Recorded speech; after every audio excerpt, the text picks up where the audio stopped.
আসসালামাইকুম বন্ধুরা, একটা কথা বলবো, কেউ হয়তো মন খারাপ করবেন না। আমরা বাঙালি জাতি, আমাদেরই স্বাধীনতা ও অঙ্গীকার অনেক কষ্টের বিনিময়ে স্বাধীনতা এনেছিলেন। আপনার বাপদাদা, আমার বাপদাদা, তারা কি ছিল আমাদের 53 বছর পরে স্বাধীনতা অঙ্গীকার? আমাদের বাঙালি জাতির অঙ্গীকার ছিল মোটা ভাত, মোটা কাপড়, শিক্ষা, স্বাস্থ্য, সুশাসন। কোথায় হারিয়ে ফেললাম আমরা? আজকে আমরা এইভাবে হানাহানি, কাটাকাটি, মারামারি করবো, এগুলি তো কখনো আমাদের স্বাধীনতা হুঁকিয়ে ছিল না।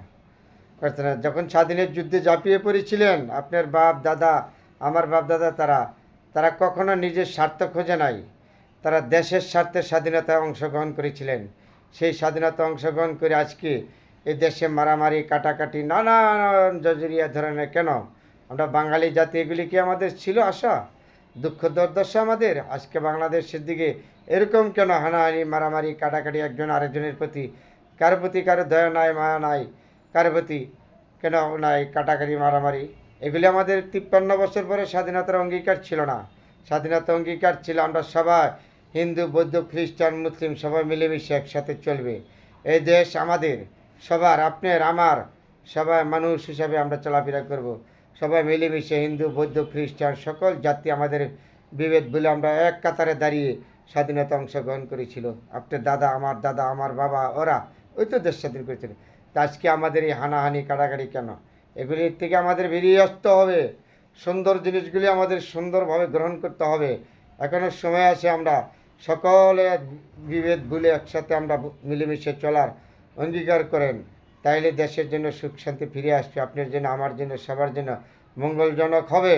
রাজনীতিবিদরা রাজনীতি করবেন, সেটা বড় কথা। রাজনীতিরা রাজনীতি করবেন, কিন্তু রাজনীতি করবেন কার জন্য? এদেশের জনগণের স্বার্থের জন্য। আপনারা যদি, রাজনীতিবিদরা যদি অশান্তি সৃষ্টি করেন, জনগণ যাবে কার কাছে বলেন তো? জনগণের দিকে আপনারা তাকান, দেশের দিকে তাকান, দেশ যারা স্বাধীন করেছে তাদের দিকে তাকান। এদেশের বুদ্ধিজীবীদের পরামর্শ নেন, সুশীল সমাজের পরামর্শ নেন, নিয়ে সবাই মিলেমিশে দেশটা এগিয়ে নেন। দেশটা সবার, জেনে রাখবেন, যেটা হারিয়ে ফেলেছেন সেটা আর কখনো ফিরে আসবে না। পিছনের দিনগুলি চলে গিয়েছে, সামনে আসেন, আমরা সকলে মিলেমিশে একসাথে চলি, দেশটা এগিয়ে নেই। দেশটা আপনার আমার, এই ছেলে মেয়ে, পরবর্তী প্রজন্ম, তারা ভবিষ্যৎ, তারাও এই দেশের শিক্ষক হবে, ম্যাজিস্ট্রেট হবে, এমপি হবে, মন্ত্রী হবে। তাদেরকে আমরা কীভাবে এগিয়ে নিতে পারি, চিন্তা ভাবনা এখন আমরা করি। পিছনে যা ভুল হয়েছে এগুলি আসেন আমরা মুছা যাই, ভুলে যাই, সামনের দিকে আমরা চলে যাই। দেশটা আমাদের সবার, একত্রা এগিয়ে নেই। আমরা সবাই মানুষ, হিন্দু, বৌদ্ধ, খ্রিস্টান, মুসলিম, সবাই আমরা এক কাতারে দাঁড়িয়ে ধরো, কারো প্রতি কারো বিভেদ না দিয়া আমরা মিলেমিশে এগিয়ে যাব। আসেন, এখনও সময় আছে, আমরা সবার জন্য সুন্দর হবে, জীবন সুন্দর হবে, বাংলাদেশ সুন্দর হবে, জনগণের ভাগ্য পরিবর্তন হবে। সবাই ভালো থাকবেন বন্ধুরা, অনেকগুলি কথা বলি।